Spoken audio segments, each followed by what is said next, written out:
Okay, so listen. This episode was called All Aboard the Gaslight Express, but it really should have been called the Butt episode. It was booty, booty, booty, booty, booty, booty everywhere. In this whole episode, I'm like, this is the Butt episode.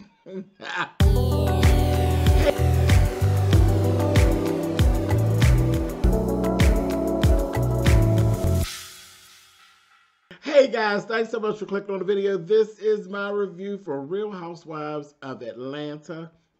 This is episode 2 of season 14. Listen, we are off and running, doing what it is that we do this time of year. Y'all know what time it is. Like I said, this episode was titled All Aboard the Gaslight Express. Yeah, we talked about gaslighting and had a good kiki about gaslighting and a person that didn't even realize they were being gaslighted. But anyway, child, duh. But I just felt like it should have been called the Butt episode. And we're going to talk about that as we go through. Anyway, but let's start right here. 9 people in a house. We've seen the house. The house it's a big house. Yes, the house could definitely accommodate 9 people. What I'm talking about is Sonya. Over at Sonya and Ross's house, there are 9 people in the house. We got Sonya and Ross and their little boy. We got Sonya's mother and father. And we also have Sonya's sister Sherry and her husband and her 2 kids. All 9 of these people live in this house. It was their plan to stay together for 1 year.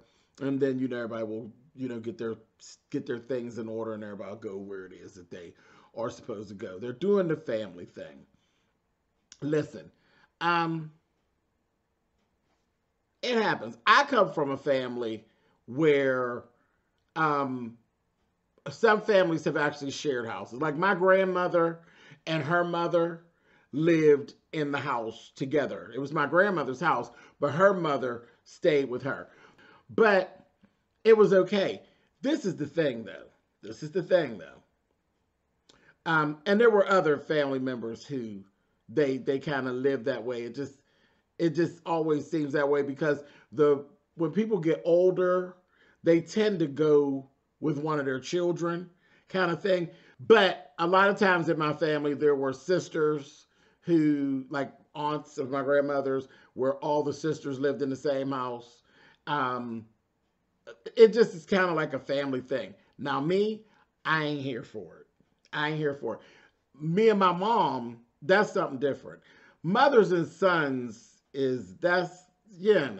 But women, there's only one queen to a house. Now, my mother and my grandmother and her mother, they did live in the same house. And my grandmother pretty much she cowered and she allowed her mother to just, do what she do. When you live like that and the women are closer in age, it's just not, it just don't work. There's one queen. That's my vision. One queen to a house. Women cannot inhabit a space, especially when you talk about having kids, having husbands. I got other family members where it does not work. It doesn't work. That was a whole different time. That was a different time. Like when my grandmother and her mother lived together and my grandmother's cousins, and there were 3 sisters that all lived together. That was a different time. I just don't see it. I don't see women living in the house. There can only be one queen. There can only be one queen. And you were seeing a little bit of that going on right there in the house. Mama is touchy. When Sonya and Sherry were saying something, the mother was like, listen, I don't want nobody telling me what to do. I don't want nobody telling me. I was like, again, it's actually Sonya's house. So Sonya, and Sonya was cowering. She wasn't trying to go there with her mother at all. Sherry was like, wait a minute. Hold on.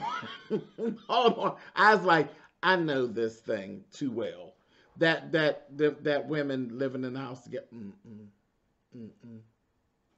no, not unless everybody's going to cower down and let y'all figure out who's going to be the queen and y'all cower down to it. But grown people need their own space. They need their own space, and that's it. And I yeah. I'm not the only other grown individual that I'm going to ever live in a house with is my mother. That's it. And I'm going to cower to her. That's just the way it is. Now, I actually spent time with my brother, a short period of time with my brother, and not a real big issue. You know, again, for males, I think it's a little bit different than female energy. Male energy is a little bit different. And then my situation with my brother, that's a little bit different too, because my energy is not the same type of male energy as his. And I'm the older brother. So, yeah, it's different. Our situation is different. My brother was completely fine with it. I was like, it's time for me to go. All grown people need their own space. It's time for me to go. My brother, if I would go back over there and stay at the house with my brother right now, my brother would be just as happy as he could be. My brother cared less. He's like, whatever, child. My brother can inhabit a little corner and be just as happy, and I have free reign of the whole house. And I literally did. It's a 3-bedroom house, and I literally have free reign of the whole damn house. Literally. I had shoes and stuff under his bed and clothes in his closet. My brother didn't care. My brother don't care. My brother's different. And when it comes to me, my brother lets me just run wild. So he just, But no, I just think that grown folks just need to have their own space. And, you know, you do what you do. My mother, even when my mother lived, you know, and her and my grandmother, when my grandmother had started getting older, the dynamic was off. The dynamic was off, and my mother cowered to her mother, but my grandmother demands cower. You know, it just, times have changed. People have changed. I think back in the day, it was just different. It was just different. I just don't see it. I just think that all women need to have their own space. They really do. Women need to have their own space. And I think it's easier for sons to cower to their mothers. And I think it's a little less easy for daughters to cower to their mothers, especially when it gets weird when there's mates too. And that gets weird. See, here we are. Okay, I might do a whole video on that thing. I think I might do a whole video on that thing because I got a lot of stories and people I know and family members, and I might do a whole video dedicated to that whole living together thing. I'm glad they have a 1-year plan. I'm glad they have a 1-year plan. And adding mates, that's weird. That's weird. Anyway, let's move on. I'm glad they got a 1-year plan. They're going to be getting up out of there. The mom is the manager for Sonya, and her sister actually does her hair. So that's nice. You got all them on board, but them living together, they're going to be butting heads. Anyway, moving on. Chez and Kenya. Chez and Kenya. Listen.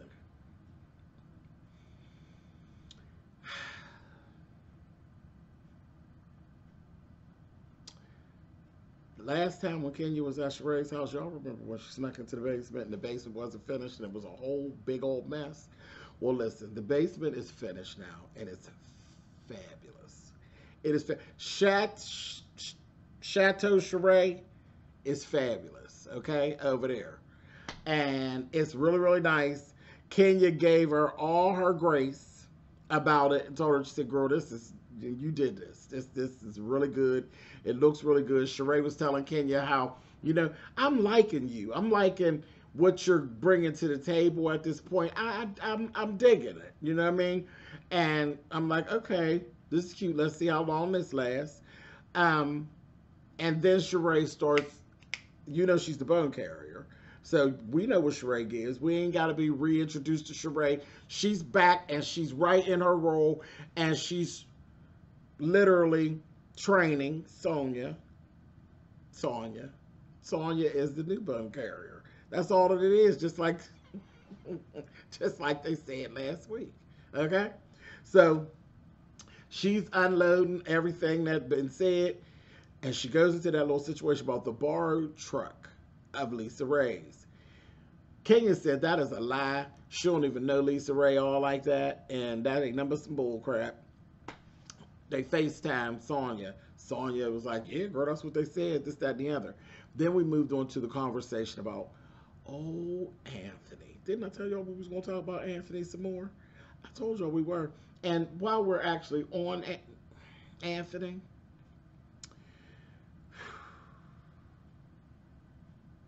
later on in the program, we actually saw Anthony doing a workout with Drew over at Drew's house. And I got a question. Take a look at this.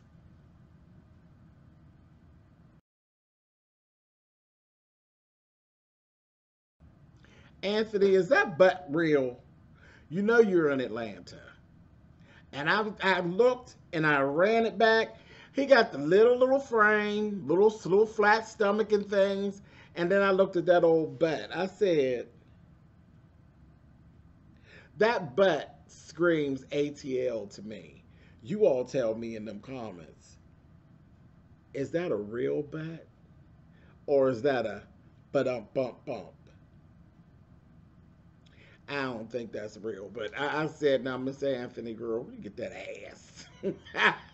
It don't look real. It don't look real. I was like, that's a whole lot of ass, girl. But okay, I mean, it's cool. Go for it. But it stuck out. And Bravo made a, you know, they shady. They made a point to show him going over to the side, doing whatever it was he was doing. And they got that little shot of him. I said, that butt, child. Anyway, old messy ass Anthony with the big ass, honey. Listen, Anthony comes up in a conversation. 3 years he was an assistant for Chez. Chez says, I didn't work with him that much. It was here and there. Well, it said that she owes him money still, and he's over at Drew's telling all of Chez' business. And Chez was like, well, wait a minute. So it's all one of these things of Drew told Candy, Candy told me, and she's like, well, Drew should have actually came right to me. Drew should have came right to me, and I'm going to talk to Drew about that. I was like, uh-oh. So a whole lot of, you know how this rolls. But we going around with the real issue is you need to go talk directly to Anthony. Because what is Anthony giving? That's part of the whole thing about being an assistant is that's one of the biggest issues. Assistants running around telling your business because they are right up on you. When you have assistants and hairdressers and things that are personal hairdressers, they're right up on you. You have to really trust them. And it really makes it bad for the whole group of folks. You know, people be side-eyeing assistants and things because everybody's not shady like that. But that is definitely shady. But yeah, Anthony, I said we had not heard the end of Anthony. I knew there was going to be some more mess, honey. So, I don't know. How much of this do we believe? Do we believe Anthony's butt is real? I'm intrigued. Anthony, you got my nose open. I want to see what's going on. I want to know what you got going on. You got on my nerves real good in that last episode, doing too much. But I'm intrigued to know all the things that you've said and which things are true, which things they've added on to. It's interesting. You're interesting, baby. You're an interesting storyline. I hope it doesn't turn out too bad for you. Sounds like it might, but I'll be watching. Anyway, moving on. Let's go over to Drew and Ralph's house. Okay, so here we go. This was the whole gaslight thing. Drew and Ralph are over there. Here we go with the thing about the assistant. I'm not saying that we don't talk anymore. I'm just saying that we don't work together anymore. So that was like his thing with all of the stuff that happened. I fired her. I told you I fired her, but it doesn't matter whether you fired her. If you're still talking to her, Ralph, then the problem's not solved. Ralph is a whole mess. And I told you all, I'm not going to spend a whole bunch of time playing around with Drew and Ralph. Ralph don't even like Drew, as far as I'm concerned. If from where I'm sitting from and I look, y'all can tell me in them comments if y'all feel different. I don't feel like Ralph even likes Drew. I just don't. I just don't. That is not the energy that I want if I'm going to have a relationship, and especially a marriage, and have children, and not nobody like Ralph. Ralph don't even seem to like Drew at all. She seems to get on his goddamn nerves. And he disrespects her at every turn. And when she says something, he snaps on her and embarrasses her like he don't realize there's cameras rolling. It's one thing to snap on her and talk down to her when it's just you and her. You realize that there are cameras everywhere.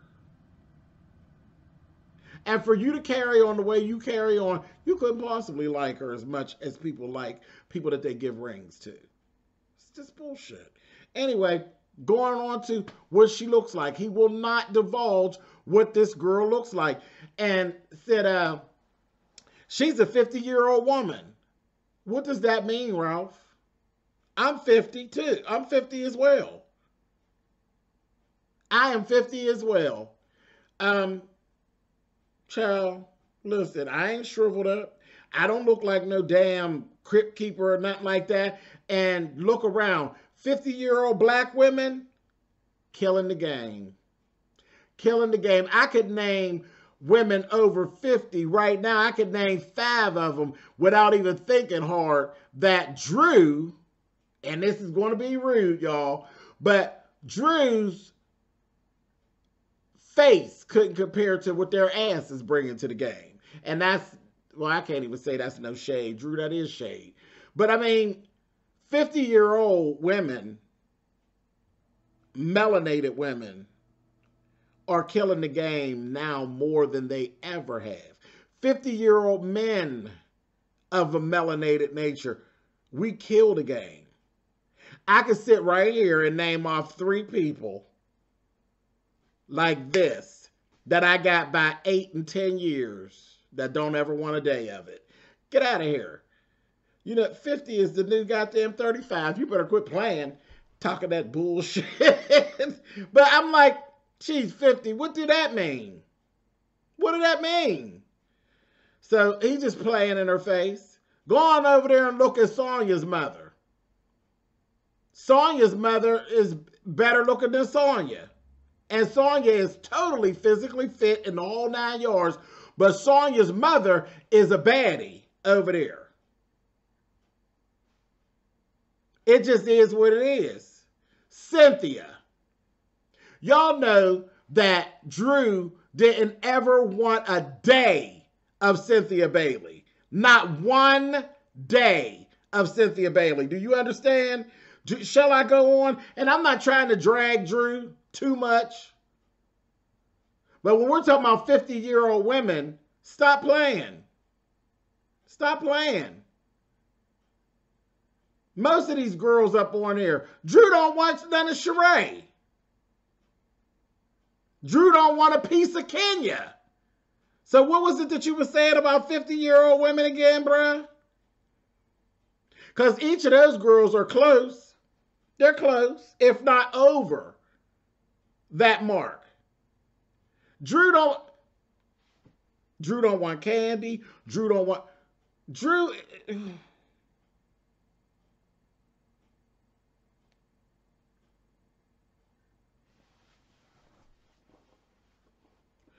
Let me move on because it wasn't my intention to drag Drew. I ain't sorry about it though. But I mean, I said what I said. But that little situation about 50-year-old women, baby, watch yourself. Anyway, moving on. You see where they were sitting there talking? There was a conversation later on. See, I'm jumping ahead. Ross, Todd, and Ralph all got together. And they're sitting there. And they had their little conversation. And you looking at Ross, fine. You looking at Ralph, Fine. You looking at Todd? Todd is sharp too. Todd got them by 7, 8, 9 years. And Todd sit right at the table with y'all, not skipping a beat. Not skipping a beat. Todd could pull something just like y'all could pull something. Might yank something up off of y'all. You better watch yourself, honey. Talking about these folks, honey. Todd's 48 years old. Quit playing. Stop that playing. Anyway, moving on. Let me go back. Okay, so he never did give what the lady looked like, this, that, thing, and the other, until they got over there talking to Todd and them was saying, yeah, that the lady, they started talking about her looks and said, you know, she was nice looking and she was built really, really well and stuff. So he's playing. So this is when the whole little situation about gaslight came on, and Drew said, you know, people have said that Ralph gaslights me. No, he don't. Now she's in her confessional, making herself look like an ass. When they said to her, the producer said, do you know what gaslighting means, Drew? Let me Google it. No, why do you need to Google it? Because they stated that Ralph gaslights you, and you swore from your chest that he didn't. Are you telling me you don't even know what it means? She didn't. She didn't even know what it means. She just makes herself look foolish. And when she read the definition, she's like, oh, okay. So then they go out of that after we done laughed at you again. Because you always put yourself in a position for us to laugh at you, Drew. Then they go back to filming, and they're like, he made a comment. Again, like he always does, something rude, make her look foolish. There's a lot of things I resent you for. And she's like, huh? He said, we'll talk about it later.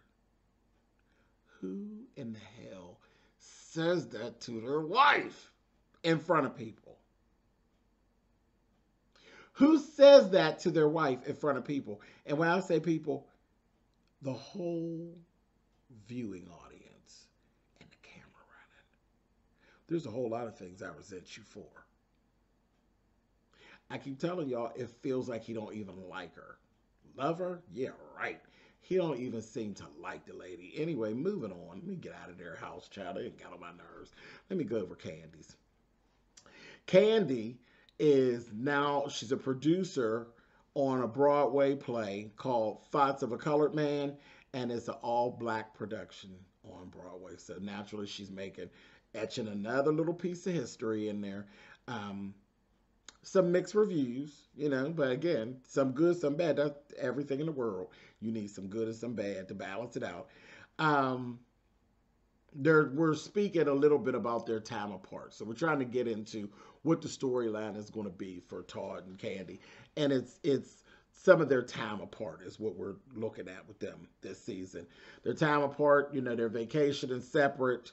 You know, she's working, and sometimes, you know, she's doing a lot of her acting and stuff, and other things like this. She's going to run back and forth to New York. So their time apart is going to be, they just got to figure out how to maneuver it, and that's fine. No real big deal. We just have to have some type of a storyline.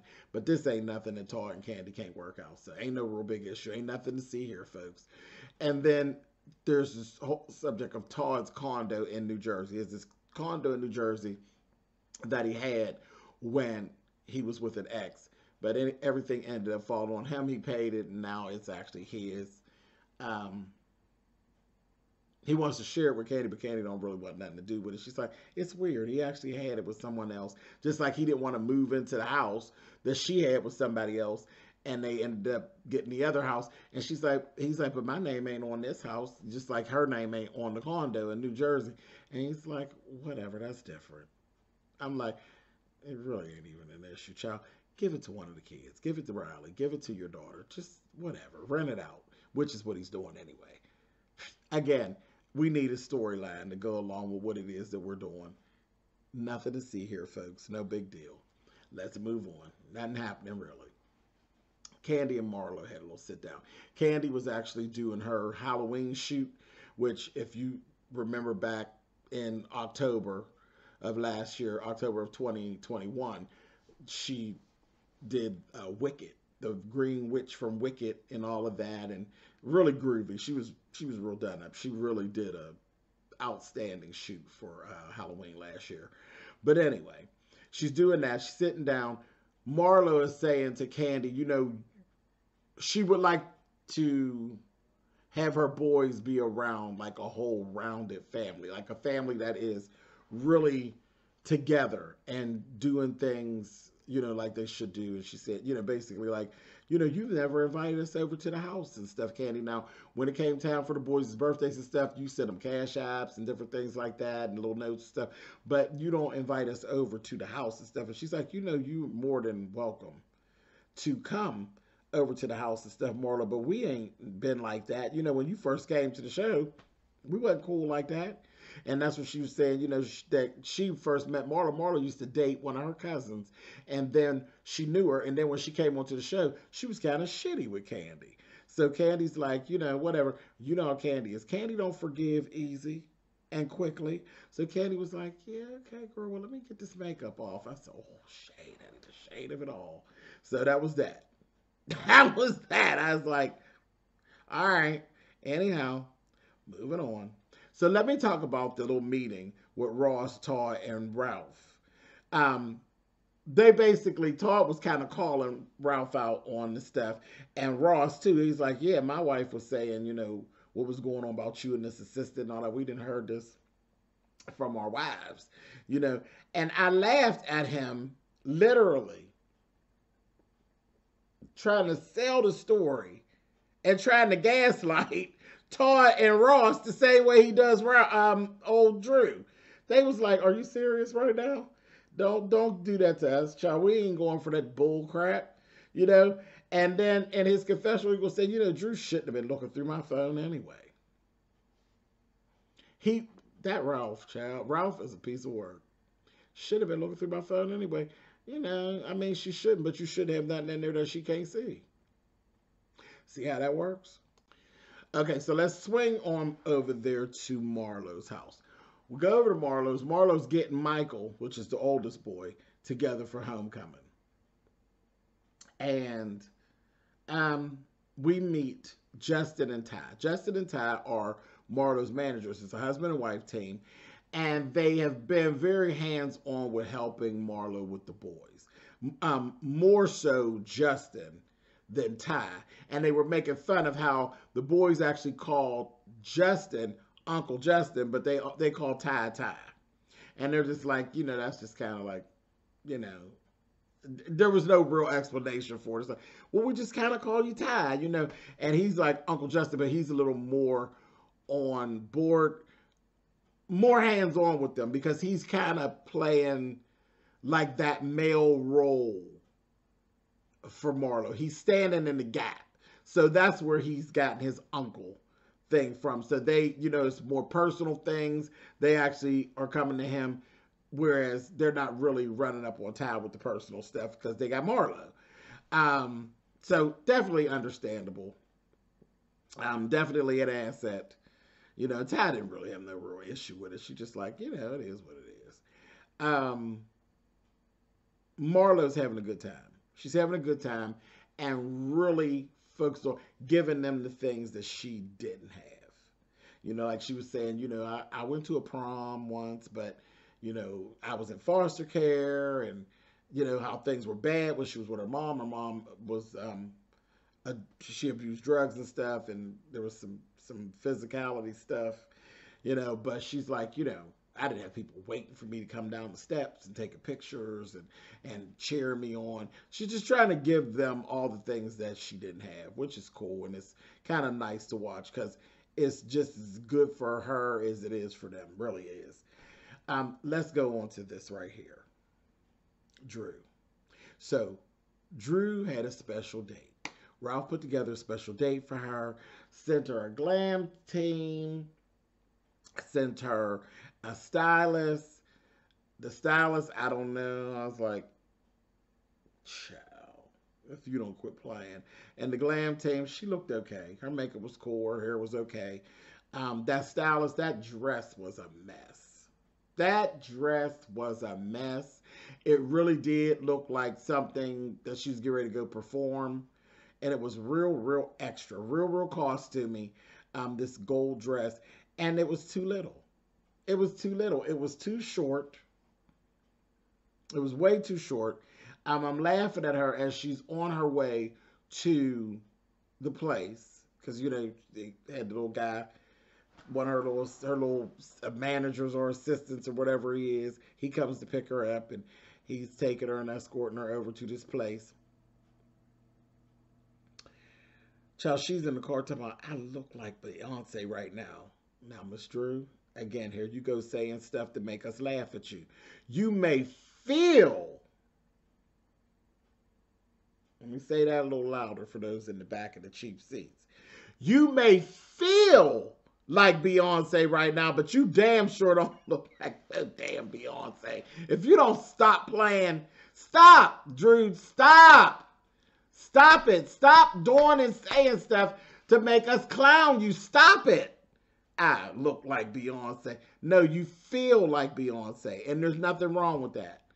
Everybody have their Beyonce moments where they feel like Beyonce, but ain't nobody having no moments where they look like Beyonce. Stop that shit. Anyway, and this dress. Look, y'all think I'm lying? Take a look.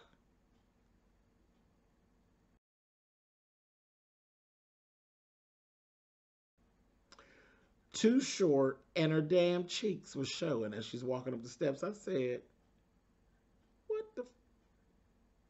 The stylists need to be given a refund. You need to be given a refund. I thought it looked horrible. I didn't like it. I thought it looked horrible. It looked very cheeky. No pun intended. Anyway, moving on. A mess. Then they get in there and you get right into it. People don't like each other, child.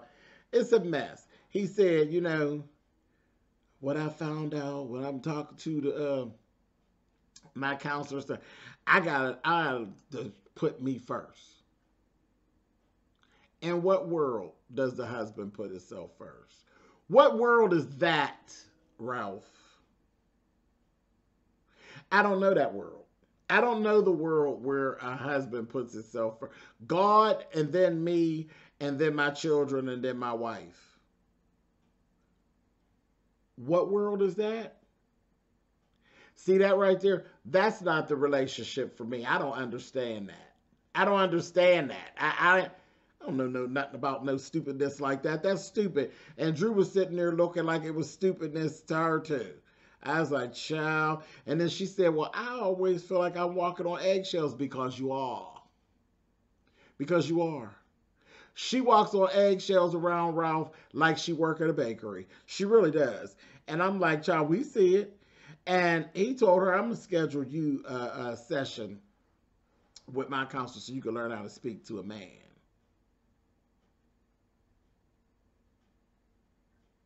And she said, well, I guess you have to... I have to schedule you something where you can learn how to speak to a woman. That's definite. And then right after that, she said, you the one, he started getting at it. She said, you're the one that said you want to send me so I can learn how to talk to you. And she said, the person you want to send me to, the man called you a maniac.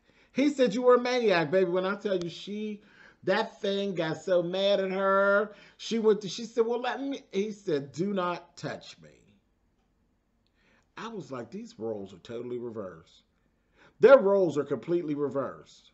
When it comes to Ralph and Drew, he got a whole bitch bag thing going on, and he's the one that is throwing a hissy fit and carrying on and needing all the consoling and all of that. Their roles are completely reversed.